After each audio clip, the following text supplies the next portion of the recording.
আসসালামু আলাইকুম। মাটির কোলে অনলাইন শপ থেকে আমি এস এম জামান। অনেকে চিন্তা করছেন যে সিজনাল আম ফুরিয়ে গেলে যদি আম খেতে ইচ্ছে করে তাহলে কি করব। তাদের জন্যই বলছি, আপনাদের কোনো চিন্তা নাই। এই যে দেখতে পাচ্ছেন, এটা হচ্ছে কাটিমন আম, আর এই টোটাল বাগানটাই হচ্ছে আমাদের লিজ নেওয়া, মাটির কোলে লিজ নেওয়া। তো এই সিজনাল আম শেষ হলে আমাদের এই আমগুলো প্রস্তুত হয়ে যাচ্ছে। দেখতে পাচ্ছেন কি সুন্দর আম ধরে রয়েছে। এটা হচ্ছে কাটিমন জাতের আম।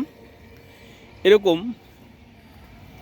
এরকম সারা বাগানে এরকম আম ধরে রয়েছে।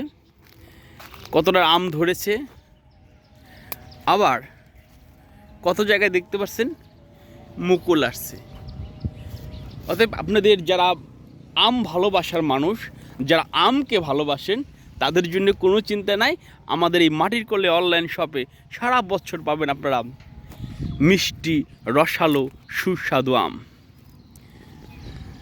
এরকম কয়েকটা বাগান আমাদের লিজ নেওয়া কাটিমন জাতের আমের। এই দেখতে পাচ্ছেন, এই তো কতগুলো আম অলরেডি দেখতে পাচ্ছেন, আবার কতগুলো মুকুল, আবার কতগুলো হচ্ছে এরকম কুড়ি। অথবা আপনাদেরকে বলছি, আপনারা কোনো চিন্তা করবেন না, মাটির কোলের সাথেই থাকবেন। মাটির কোলে খাঁটি জিনিস পেতে অবশ্যই আমাদের সাথে যোগাযোগ রাখবেন। ভালো থাকবেন। আজকের মতো এই পর্যন্ত বিদায় নিচ্ছি। আল্লাহ হাফেজ।